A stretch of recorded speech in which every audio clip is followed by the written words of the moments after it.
Hello, traders. FX Pip Collector here. Today is Friday, October 24th, and this is my analysis for the US dollar Canadian, and we're on the daily time frame. So on the daily time frame, this one's a little tough because overall, I do think that it is going to go up to a much higher fib level. Now, that doesn't possibly mean that it might not, go down significantly before it goes up, making more like a proper A, B, C pullback. Because of the US dollar analysis, I still am very bullish because of the fact that it hasn't broken structure down yet. I'm definitely still very bullish. So we don't have a break to the downside at a fib level. We don't have any significant lower highs. So we definitely still want to be bullish just based on the pattern or based on price action.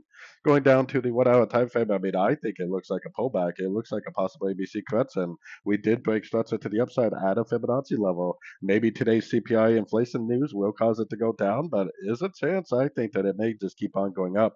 So if it does go down, it's not taking out these lows, and fine, it's back into the downtrend, making a bigger wave to the downside, like a big wave B, like I showed on the daily. If it doesn't do that, then I would definitely still be bullish based on the daily time frame. There's no reason on the daily time frame yet to say that this move up on the daily is complete.